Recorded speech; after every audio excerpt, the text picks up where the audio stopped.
दोस्तों नमस्कार। आइए आज हम अपने मार्केट पे बात तो करेंगे ही करेंगे, थोड़ा सा दाएं बाएं का भी पूरा जो न्यूज़ चल रहा है भारत को लेकर सब जगह, उसके बारे में भी थोड़ा सा हम डिस्कस करते हुए चलेंगे। तो आप देख सकते हैं कि भारत से जब से बंगाल में बीजेपी की सरकार आई है, क्या अपना जो दादा का सरकार आया है, तो बीजेपी वहाँ पूरे अपना जो जो उनका मैन्युफैक्च जो नहीं रहता है उसमें वादे में जो शामिल रहता है कि हम बांग्लादेशी को भगाएंगे, तो बांग्लादेशी खुद ही भाग रहे हैं। अब बांग्लादेशी ऐसा भाग रहे हैं इन्हें उन्हें से घुस के, चाहे 24 परगना जिले से हो गया, चाहे कहाँ से, कि अब बांग्लादेश का जो गार्ड है बीजीबी वो खुद दुखी हो गया, बोला अरे यार ये तो गजब हो गया है।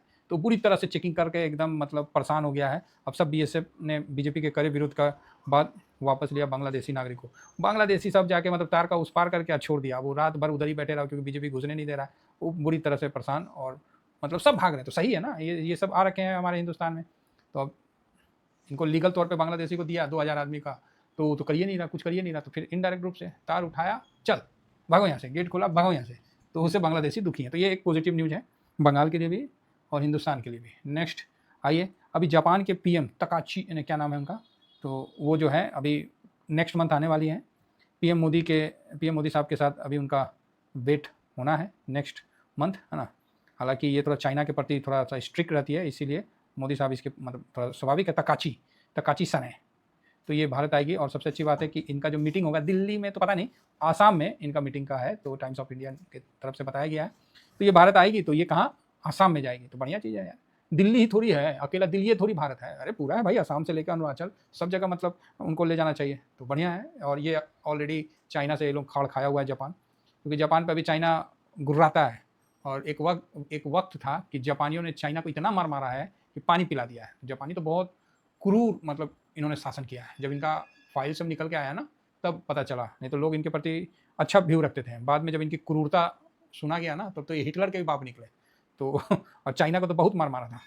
तो अभी चाइना कर रहा है, तो अभी तकाची आ रही है भारत, तो देखिए क्या डील फाइनल करती है, कुछ तो बहुत बढ़िया है। और जापान का इंडिया में आना बहुत अच्छा होगा, ये मतलब काफ़ी अच्छा मतलब पॉजिटिव संकेत है इंडियन स्टॉक मार्केट के लिए भी। अभी जो एक आप लोग सुने होंगे कि अभी मेटल थोड़ा सा गिर रहा है, जब मेटल पे थोड़ा सा इंपैक्ट हो रहा है प्रॉफिट बुकिंग का, तो यूके का भागे भागे आया, बोला अरे देखिए ब्रिटेन के साथ क्या हुआ, यूके के साथ तो free trade deal agreement sign हो गया। अब उस ससुरा क्या किया कि जो मेटल पे लगाया ना 10-12% का जो भी है वो लगा दिया इंडिया पे भी। तो इंडिया बोला ए चाचा सुधार करो, तुम मेरे में लगाएगा तो हम भी लगाएंगे। उसने इंडिया ने बोल दिया कि रुक हम थोड़ा स्कॉच पे लगा देते हैं। स्कॉच का भारत सबसे बड़ा उसका खपत करने वाला, स्कॉच दारू क्या होता है, दारू ना होता है जी, हाँ जो भी होता है, उतना ज़्यादा डिटेल में नहीं जाएंगे, क्योंकि हम जो ड्रिंक करते हैं उनके प्रति मेरा एक अलग स्तर है रिस्पेक्ट का, समझ रहे हैं, क्योंकि देश की व्यवस्था अर्थव्यवस्था को चलाने में उनका सबसे ज़्यादा भूमिका होता है। ठीक है, इसको कोई प्लीज़ गलत मत लीजिएगा, चाहे ज़्यादा पॉजिटिव भी मत लीजिएगा, न्यूज़ को न्यूज़ के तौर पर लीजिएगा।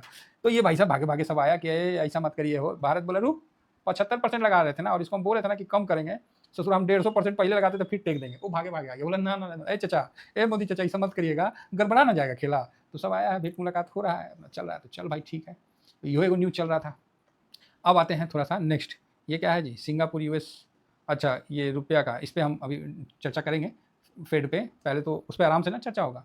अब पुतिन ने अभी सारा बड़ा बड़ा अपने यहाँ से भी गया था, मीडिया चैनल के सीईओ गए थे, सबको बुलाया, मीडिया चैनल को बड़का बड़का जितना था सबको बुलाया, बैठाया और उस मतलब अपना अपना स्टेटमेंट जारी किया। उसमें बोला पुतिन साहब ने कहा कि अमेरिका भारत पे बिना मतलब का दबाव डाल रहा है, भारत झुक गया भारत को। और वास्तव में देखिए हम लोग कहीं ना कहीं, अमेरिका इतना बड़ा है, आप समझ रहे हैं, और ओपन टक्कर हुआ है, कोई डाउट मत रखिएगा।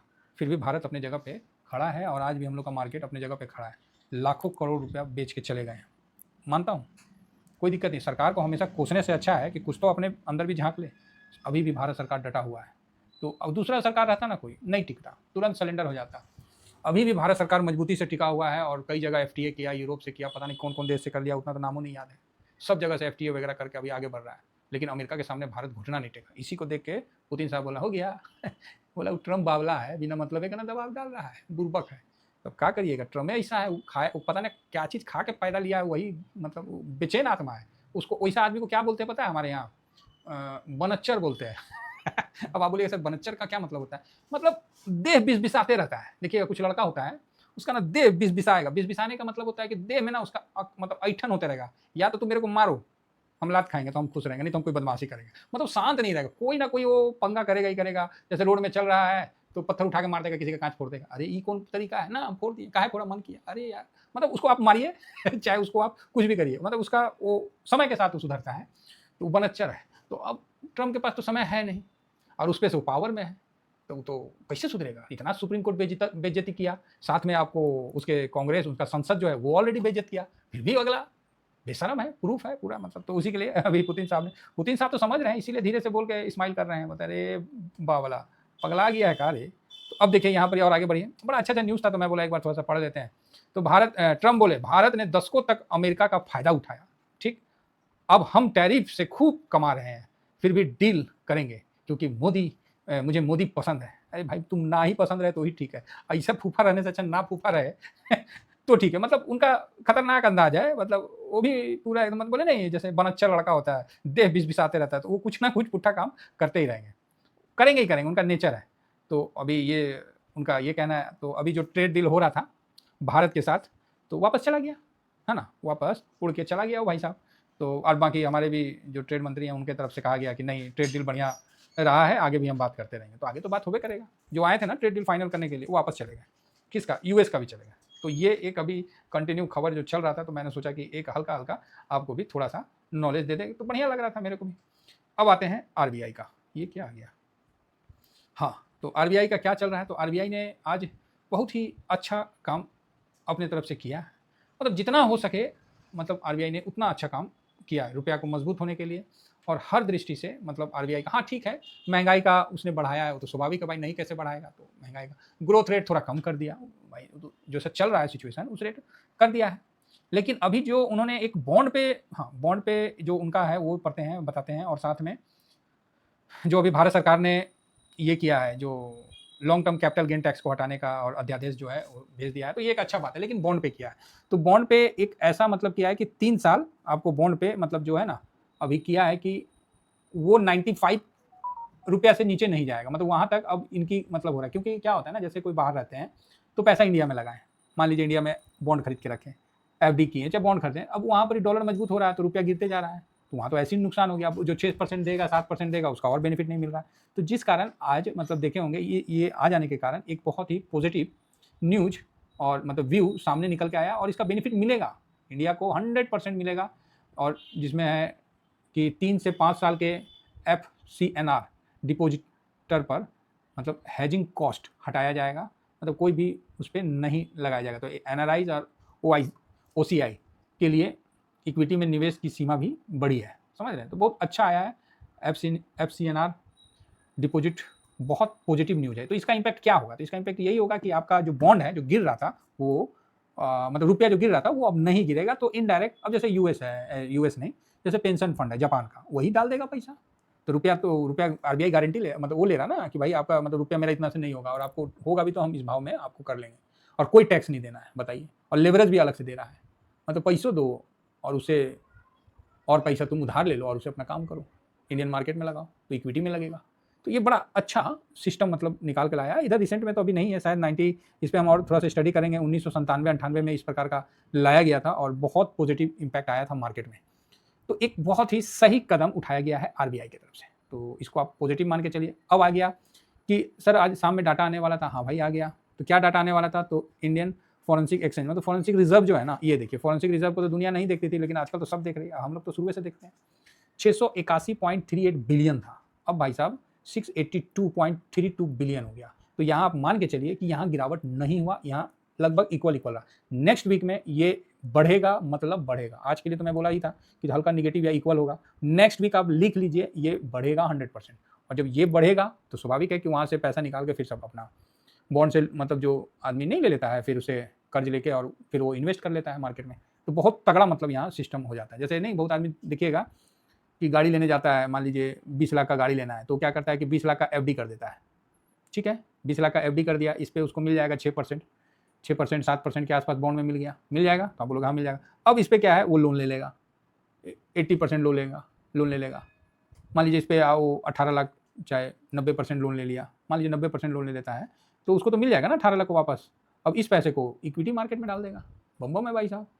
तो सर इसका तो इंटरेस्ट भरना पड़ेगा, हाँ इंटरेस्ट भरना पड़ेगा, बिल्कुल भरना पड़ेगा। लेकिन यहाँ जब इंटरेस्ट मान लीजिए इसको देना पड़ेगा, कितना देना पड़ेगा, वो तो अपना ही पैसे पे लोन लिया है तो इंटरेस्ट भी कम आएगा। मान लीजिए 10% भी आता है, सपोज करिए, एक हम अनुमान से बोल रहे हैं 10% भी आता है, तो 6% तो यहाँ मिल जाएगा, तो 4% ना इंटरेस्ट हुआ। एक हम वो बता रहे हैं आपको, तो इस बेस पे भी बड़ा तगड़ा मतलब मतलब इनफ्लो इंडिया में आएगा डॉलर का। तो ये सब बड़ा अच्छा चीज़ हुआ है, तो इसको समझ के चलिए। और इससे क्या है कि इक्विटी मार्केट में अब आपको गिरावट नहीं दिखेगा। अब आप जैसे आरबीआई का आज मैंने वॉइस मैसेज में क्या बोला, भाई अब नहीं हो गया, ठीक है, अब हम गिरेंगे नहीं, ये कॉन्फिडेंस आ गया ना, अब गिरेंगे ही नहीं तो कॉन्फिडेंस आ गया। और आप देख भी लिए कि आपके सामने यहाँ जो अपना फॉरेंसिक रिजर्व है इक्वल है और प्लस थोड़ा सा बढ़ा हुआ है, ज़्यादा नहीं बढ़ा है, 1 बिलियन बढ़ा है चाहे उतना, लेकिन गिरा नहीं ना। तो यहाँ से आप पॉजिटिव हो जाइए और मार्केट पे फर्स्ट क्लास पॉजिटिव रहिए, ठीक है। तो सर मार्केट गिर गया था, तो मार्केट तो गिरने के कारण तो बता ही दिए थे कि आरबीआई मल्होत्रा साहब से बाद में पूछा गया ब्रोकरेज के लिए कि वो 1 जुलाई से लागू होगा क्या सख्ताई, तो बोले बिल्कुल होगा। तो उसके बाद थोड़ा सा मार्केट गिर गया था यहाँ पर ये, और फिर बाद में उठ के 366 पे बंद हो गया। सर जो लो बना दिया है वो तकरीबन, अब आप लो मान लीजिए, अब मार्केट को 282 का लो है ना, अब आप 23,000 तोड़ना पॉसिबल नहीं है मेरे हिसाब से। हाँ कुछ अब अलग सा हो गया तब तो अलग बात है, अदरवाइज मुश्किल है, ये चीज़ समझ के चलिए, ठीक है। तो आशा करता हूँ कि आप लोगों को व्यू पसंद आया होगा। तो और ये सब चीज़ आज हमने भी पैसा इन्वेस्ट किया है, ऐसा नहीं है, और हमने भी आज शॉर्ट स्विंग में दिया है, स्विंग में भी दिया है, बढ़िया मतलब रहा है। और जो ये तो फ्री टेलीग्राम है, तो इसको जरूर ज्वाइन करिए, और जिनके पास जीरोधा वगैरह का नहीं है वो अकाउंट खोल लीजिए। साथ में आज देख लीजिए बॉन्ड, हम लोग क्या बॉन्ड रखते हैं, LT गिल्ट 20, यही बॉन्ड हम लोग रखते हैं। देखिए आज 29.35, भाई बढ़ गया कि नहीं बढ़ गया। पिछले हम लोग जो हुआ था MPC में, उस समय हम लोग खरीदे थे और फिर बेच दिए थे 30 के, मतलब 27 पे बेच दिए थे, है ना। मान लीजिए 10-12 लाख डाले, थोड़ा सा मतलब 5-7 पैसा मिला, हम लोग हटा दिए थे, आज देखिए वापस आ गया। तो यही चीज़ है, मतलब अपना अगर कभी इन्वेस्टमेंट गलत भी होता है तो वो घूम के आपको बन जाना चाहिए। ये देखिए घूम के वो पैसा आपके पास आ जाना चाहिए, ठीक है। कभी हो जाता है, मान लीजिए कभी मिस्टेक हो गया तो गिरावट हुआ 28-80 के आसपास भी आपको देखें, फिर अभी देखिए ऊपर आ गया। तो इन चीज़ों का ध्यान रखिए और ETF में बने रहिए, साथ बने रहिए। सर समय खराब है, अब ज़्यादा खराब होने का टाइम नहीं है, ठीक है। अभी जिस तरह आरबीआई अभी जिस तरह बॉन्ड में कम किया, हो सकता है कि सरकार नेक्स्ट बार में इसको देख लेगी, अगर इससे कुछ बेनिफिट होता है तो बेनिफिट तो होगा ही होगा, ये मान के चलिए इसके, क्योंकि पेंशन फंड, हेज फंड सब पैसा डालेगी ना, इतना बढ़िया पैसा बन रहा है, इतना पैसा अच्छा मतलब इंटरेस्ट मिल रहा है, तो कोई डाउट नहीं है। इसके अलावा भी हो सकता है कि आने वाले समय में इक्विटी में भी long term capital gain tax हटा दे, तो ये भी एक तगड़ा पॉजिटिव है। तो चलिए उम्मीद करता हूँ कि आप लोगों को व्यू समझ में आया होगा और जो भी न्यूज अपडेट चल रहा है वो आपको पसंद आया होगा। थैंक यू वेरी मच, जय हिंद, जय भारत।